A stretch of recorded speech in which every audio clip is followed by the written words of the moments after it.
Fabulous. Hello, folks. So, this is my interview.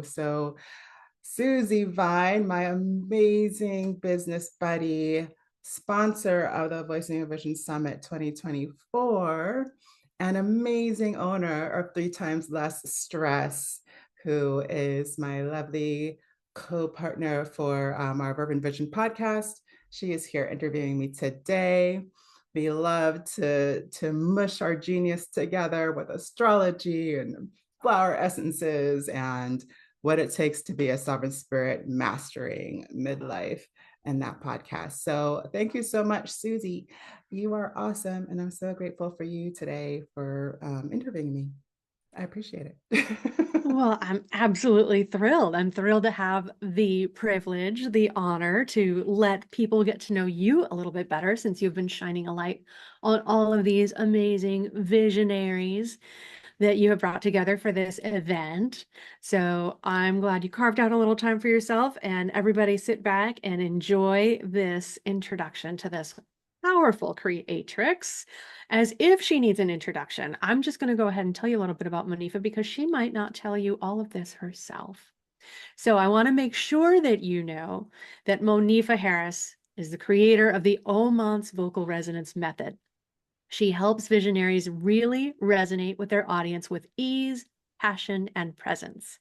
Monifa incorporates voice healing, astrology, gene keys, human design, and comedic wisdom into her work.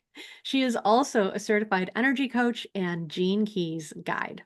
She's passionate about educating the world on how their voice is a tool for mental, physical, and spiritual well-being. So you have, I'm sure, experienced that woven into the conversations that we've been listening to this week. But that's really all of the little gems, all of the pieces that Monifa has alchemized together into her wisdom, into her offerings that she shares with us. And that's why I have been front row for 4 years of the Voicing Your Vision Summit. And I'm thrilled to be sitting next to you again this year, Monifa. Thank you so much. Of course. Susie makes everything better. So when she said that she was available, I was like, woohoo! Game on, let's play. Exactly, which is what we love to do. When in doubt, play. So Monifa, I'd love to start off. Where do we begin? Let's start at the very beginning, shall we? Why is this the right time to voice your vision? Oh, yes. Y'all. I just have to say, we recorded this before and it went for kaflooey. Maybe it was divine right because now we know more than ever that it's the right time to voice your vision. I so many times when I'm speaking in public, the first thing I talk about is how much it's important for us who are more quiet, more contemplative, more spiritual and self-oriented in our development of our spirituality to make a concerted effort to share our voice. Why? Because in order for there to be balance, we must have enough of us sharing our voice. It doesn't have to be as loud, as brash, as annoying. Actually, very like quiet voices, what I think of them as, are actually very powerful. And you don't have to be louder to be powerful. What we do need is more. We need more of them so that we can balance out this energy that's causing this madness. I don't know, it's madness to me. I'm sure there's other people who feel differently. But that's the point. Like we need to have both sides spoken of and accounted for and represented in the way that we structure and shape our worlds. And that starts with us. It starts with the people that have a sensitivity to tune in beyond themselves. And that is why it's vital. Now. Now. Absolutely. I say often, something has stolen the mic. If I'm doing body work, it's some part of your body that's screaming in pain. In our situation where we find ourselves, there are people who have stolen the mic and they have got the attention. And there are so many more of us that are of like minds. And if we had the confidence and the power to stand in our authority and to speak up, we would recognize how far from alone we are. and how much all of our voices are needed. So, hallelujah. Amen, sister. Thank you for shining your light. Now more than ever, this is not a drill. This is not a drill.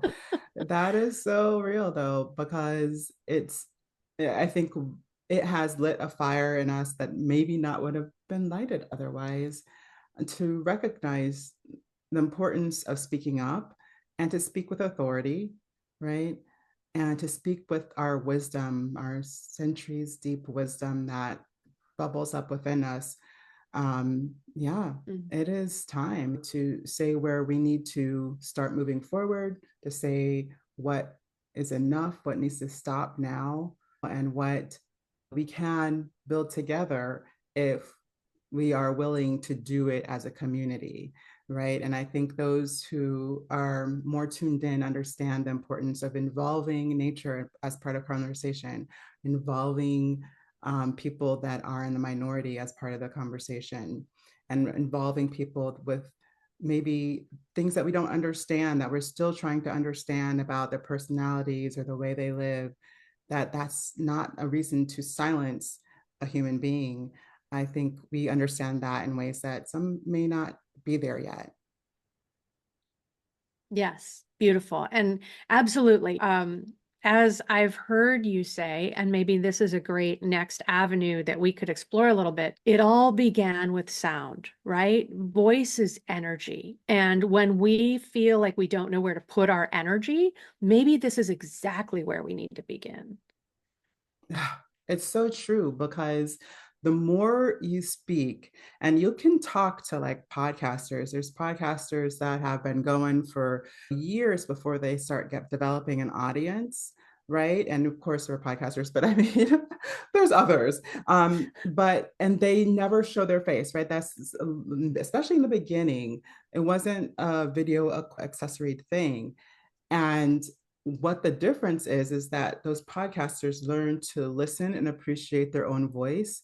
They realize that when they just let themselves be themselves, they have great things to say. They're actually interesting, not just to themselves, but others. And it creates this self confidence. And what I know about the voice is that it's the closest thing to being able to experience our full spiritual selves in this body, right? It's Mm. the meeting place between breath and life in the material 3D, right? And so that meeting place allows this unseen thing to be felt, heard, and understood, and to be shared with those with multiple perspectives, right? And that magic that it has of being in the middle like that, it creates the manifestation of what we need, and it creates our sensed, felt experience of who we are, right? And so when we have that aligned, there's just nothing quite like it. And when you can feel it for yourself and value it for yourself, then nobody can take that away from you. Mm. Absolutely, right? It's such a powerful way to check in and to get connected with what is true for you, what is true, what is important, what is Mm. powerful.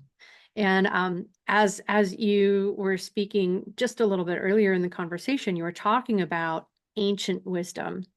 And one of the things that fascinates me about the way that you share your work is the different facets that you bring into it, right? Alchemy is so the word for the way that you work with clients in your studio and with what you share in the world. And so I'd love to hear a little bit about how you bring this together and make this all available for the people who are working with you, or how this comes together to support us in a more profound method than simply cultivating our voice.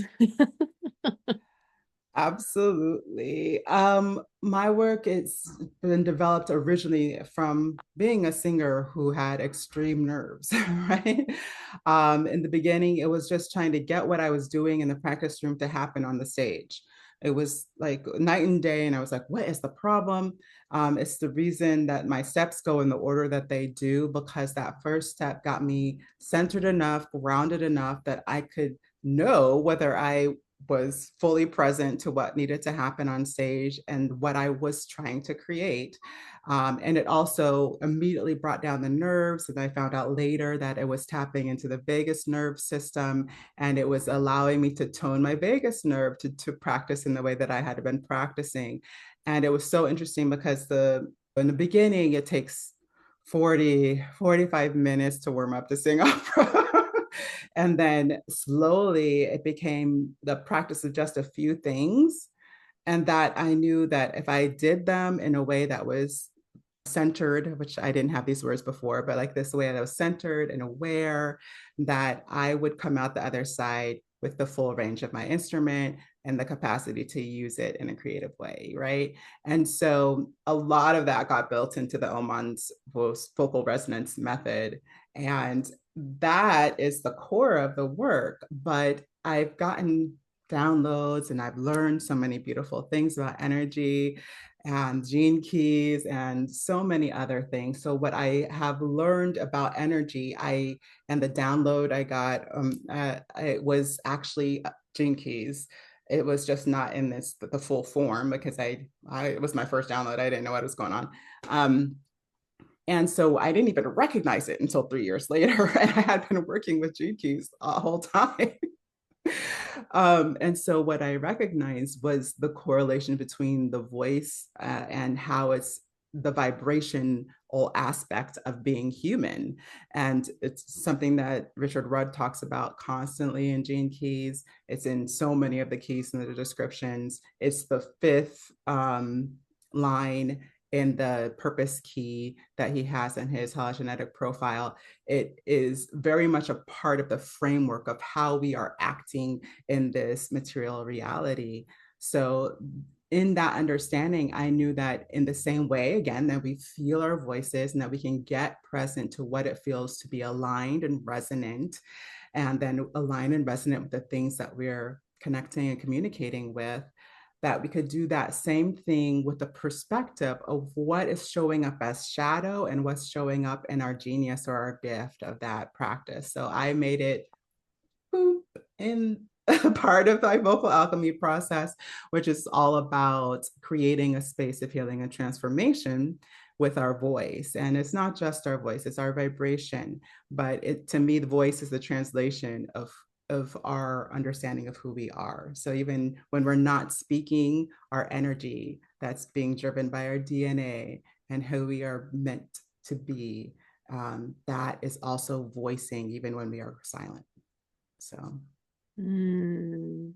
It's all energy, it's all vibration, right? And I think that's so profound to look at the way that we move our energy through the vibration of our voice and that form of expression, but also honoring the vibration that is in our design, in our beyond our DNA, in our fundamental structure in our profile.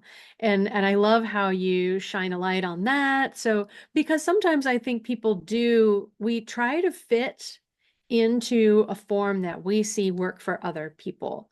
And then we don't understand why nobody is hearing what we're trying to say. And so how do you see people struggle with that? What do you see them suffer when they feel like it's just not working?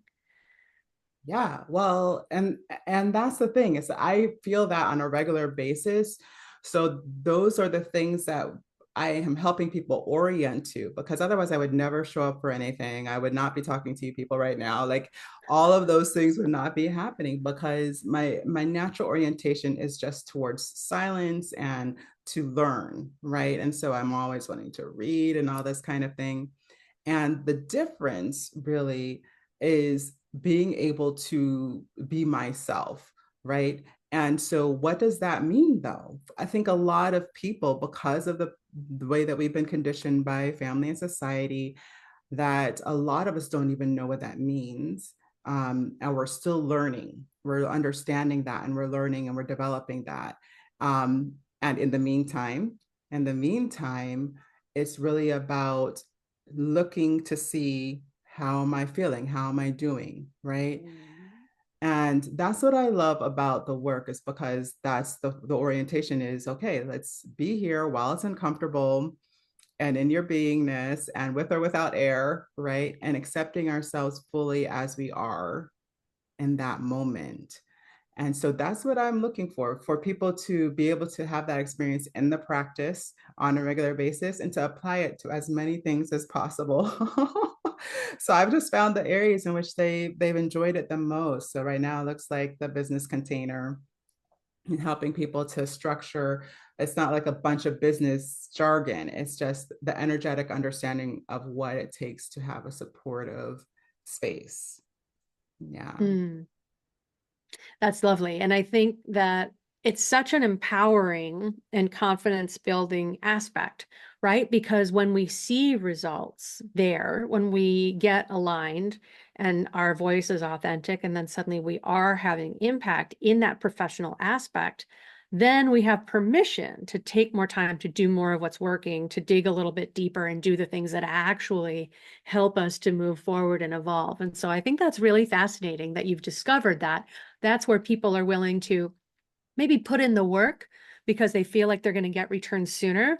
But secretly, it's a lot more holistic in the reward that you get. It's just the entry point. Yes, and the entry point is important. Vocal creatrix is the part that comes before. It's the course that comes before it, and it's really just orienting to the understanding that the voice is the office of manifestation within the body, and understanding that we can create what we speak. So there is that like kind of juxtaposition of like understanding, oh wait, I am already creating even when I'm not speaking, and then when I do speak it's adding impulse and impetus, right? Yeah, and I love to say that when you speak you're not, or you're making any sound honestly, but when you speak it's not just here, it will continue to echo throughout the universe for as long as it takes, and it will bounce Mm. back if we're still here when it gets here, right? So so that is the reality, and that's the vitality and the importance of how we are sharing what we do.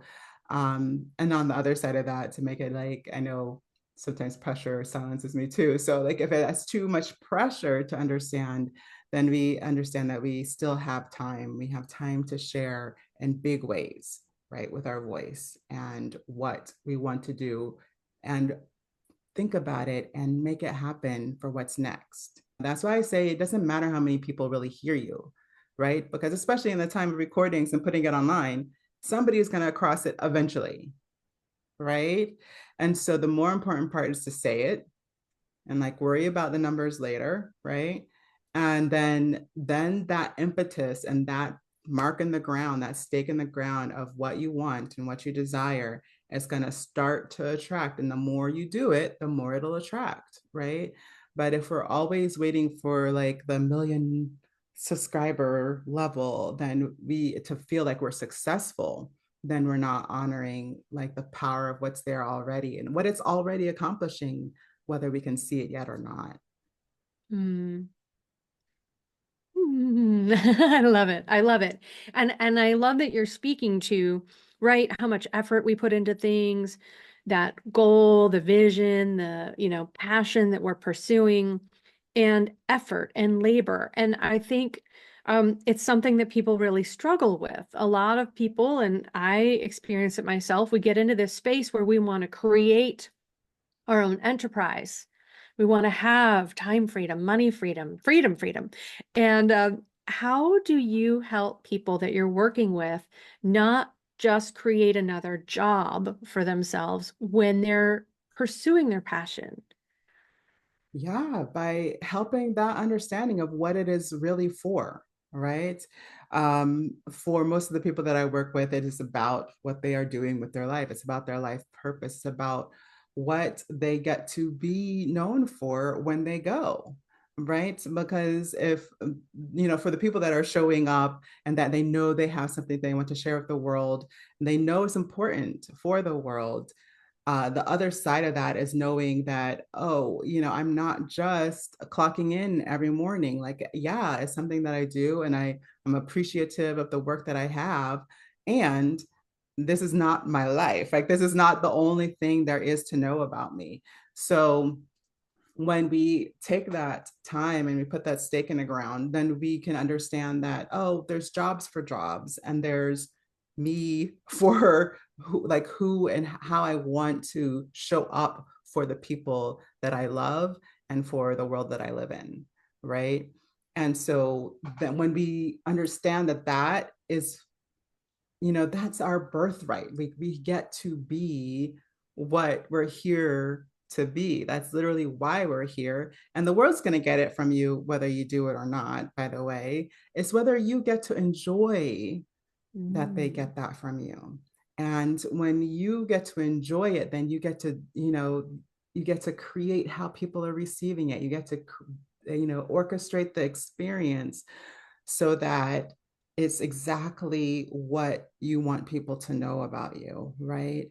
And and I, there's things that fall through the cracks all the time because perception is, there's people that are always going to have their own way of viewing you. For a long time, that stopped me, which is why I'm bringing it up, right? They're going to hear things the way they hear them, from their own perspective. They're going to project, they're going to mirror things that have happened in their own family through you. It happens, right? And what we have to kind of again stake in the ground is that what we feel and know about ourselves, what is true for us and what we value and what we are and what we are doing, then be the most important thing, right? And then you can always answer the questions later if you really want to, but it depends. Stasha has a really great way of approaching this, so you should watch her interview. Stasha's It's always dropping some big hilarious. wisdom. Ah, the truth sayers and the wisdom keepers. That's the beauty of this uh, summit, Monifa. You pulled it all together. I love my people, man. They don't mess around. We have some people that are, they have put what they've done to work at times, and then they've brought it back with the gems that make it valuable, and what is transformative about those things. And yeah, we got some beautiful, beautiful wisdom keepers here. So enjoy. I hope you enjoy it. And so that kind of leads me down a different direction too. You know, people are vastly unique. I mean, people have different methods of expression, they have different passions, we have different messages, which is the beauty of the world, right? It's the symphony. And so you're working with very unique people. And so, how do you see your method help them in whatever way it is that they're expressing themselves and whatever message they're bringing forward? How does it work so well for everybody where they are? Yeah, I mean, that's the beauty of using your own voice to determine where you stand, right? Because it can only be you. That's the fun part and the absolutely terrifying part, right?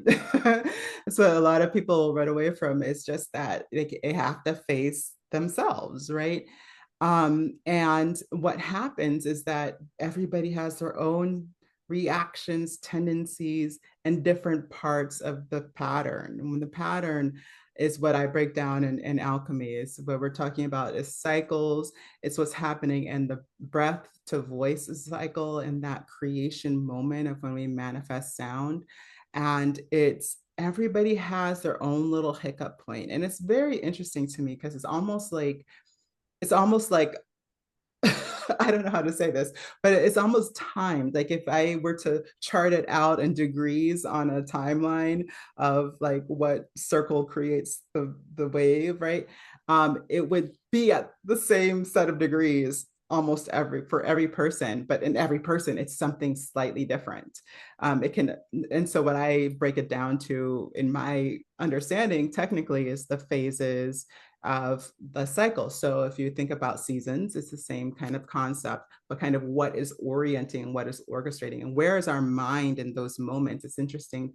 Like if it's a traumatic response, a lot of times it's just a glitch right in that same moment every time. And then it's the bringing the awareness to it, sitting with the discomfort that's causing the disruption of flow, and then being able to walk yourself through that. And that's again what the beauty of using your voice is that I'm only guiding you to have an experience of yourself, not for me to do it for you. I can't do it for you. And that's what's also so unique about being a voice teacher, right? It's because I can't sit down and be like, okay, this is your C key, this is your A key, right? This is like, I can't point it, out. I can only say, okay, this is what it may feel like. What are you feeling? And then we have to build our own vocabulary together. And then it's the same thing with energy, though, because when you start sensing those vibrations beyond your body, which is another function of the work, then it's kind of like, what does it feel like to you? Because they'll hear described 1,000 different ways. And again, there's just some things that our society is oriented to. So a lot of the descriptions up until now have been visual, right? But a lot of my people are actually more sensory oriented, like feelings, felt sense, and or auditory, right? And so how they landscape what they are receiving in that sensory input may look different, right? But that's again the beauty of it, is that you get to build that for yourself. You get to build your own dictionary of what it means to experience your creation, how you create things in the world. So that's what's so powerful behind it. Like it's everything. And then in the meantime, voice is already doing all the healing for you, because it's like you can't keep the love from yourself when you start using your voice. It's just automatically happening. And so that's automatically healing. Ooh, I want to know more about that.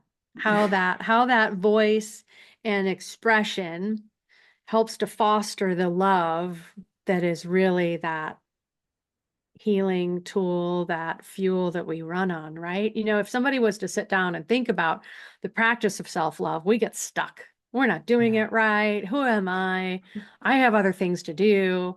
And yet, by coming back to that authentic expression, that's incredible. I love that. I want to learn more about that. Yeah, I mean, it's how I see it, right? Like, so what I say a lot of people have been around have heard this from me, which is your voice is first for you. And I will say that about any talent, anything that you are lovingly creating for other people is first for you. Um, and in that essence, when you sit down, so there's a difference between singing or using your voice or toning for yourself and then doing it as a performance. And this is something I think is important for even performers to understand the dynamic of and know the difference. Because when you're doing it for yourself, it's about how am I receiving my own voice? Do I get to enjoy it? Or I'm more like, if it's performance, your only concern is that somebody else will like it, right?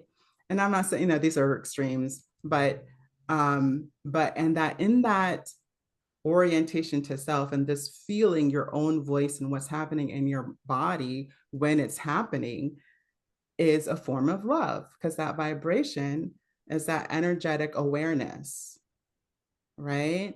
And so when we are receiving our own awareness of vibration, that's love, right? And what that does is that it just orients us to well, essentially what our bodies are already wanting, what we're needing in that transformation. That's why I say there's no wrong notes. A lot of people are like, people say I'm tone deaf, or like a lot of people, especially the people that come to me, know they're tone deaf, and they come to me, I'm like, that's not actually a thing. Did you hear the note? Yes. Okay, then you're not deaf, right? So there's actually, medical things for that, right? But if you heard it, then it's right. And it's the way you heard it is perfect for you. And then how your body reproduces it and whether it matches is a skill. So you can learn that and build that. But more importantly, however the sound comes out, that if you've done it with intentionality and awareness, even if it's not the right note, is for you. It is a form of love. It is what the body needs for now in order to reach the intention of that you wanted ultimately. And so it's already feeding you that medicine. And so if we accept it and receive it as medicine, then we will, the body will eventually calibrate to where we want the intention to happen. But if we force it and we're like, no, you're not right, you didn't make the right note, I don't know why you bother trying to do this anyways, right? Like, I'm just, thinking of things that I've thought about to myself. I just feel my throat closing down. I just feel it. Throat chakra says no.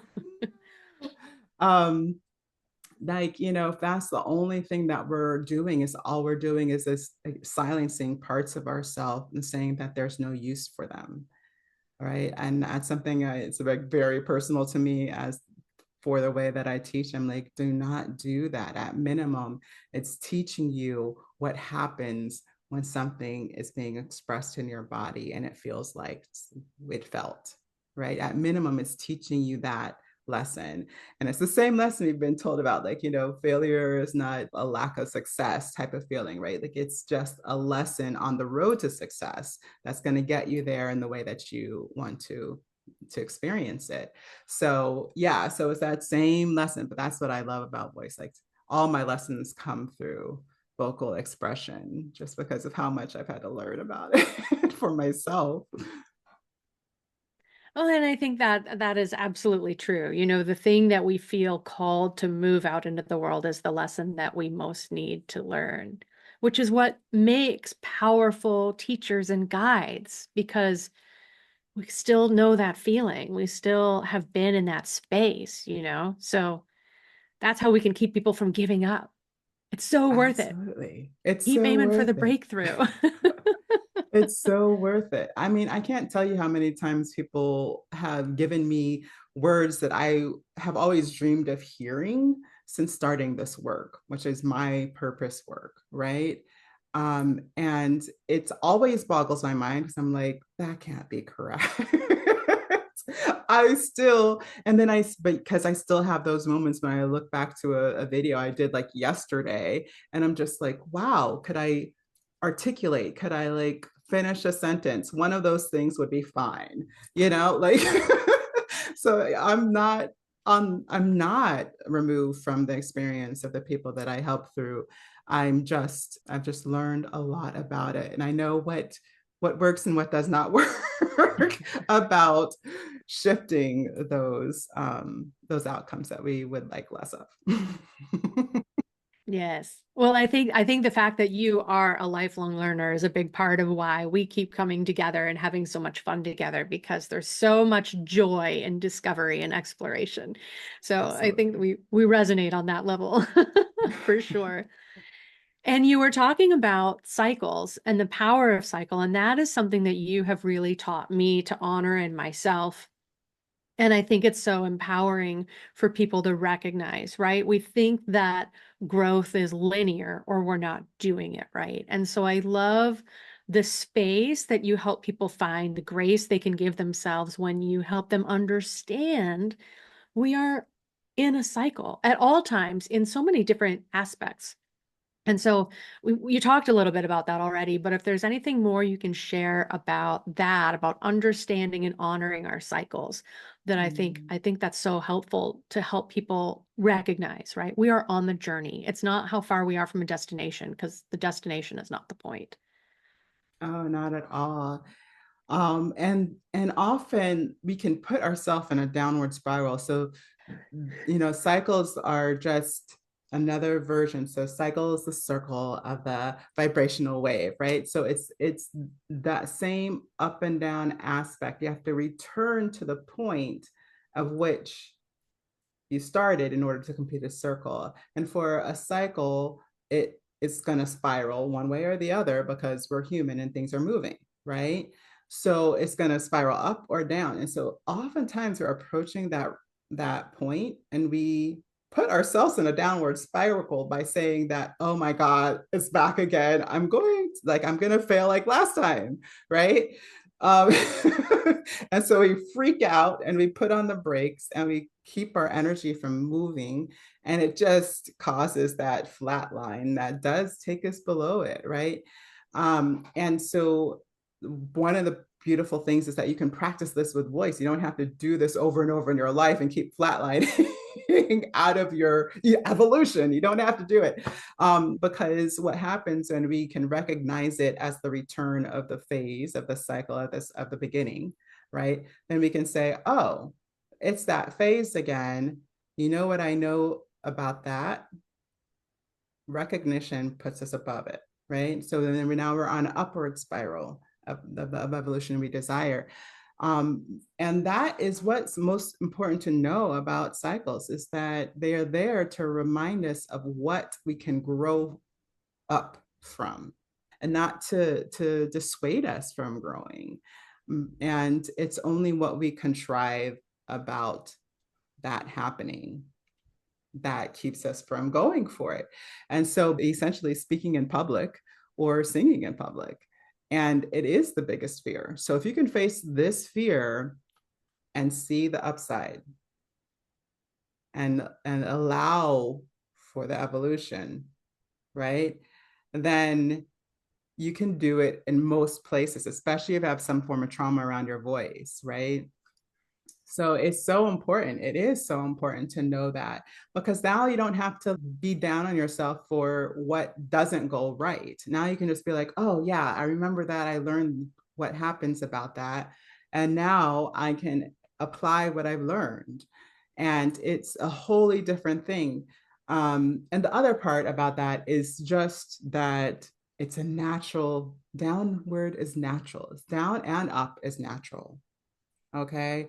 So they're both natural. And so as long as we are allowing ourselves to be okay, whether we're perceived in a good upward or in a perceived good downward, and all it takes is a perspective change for one to become the other, right? That's like the magic of manifestation.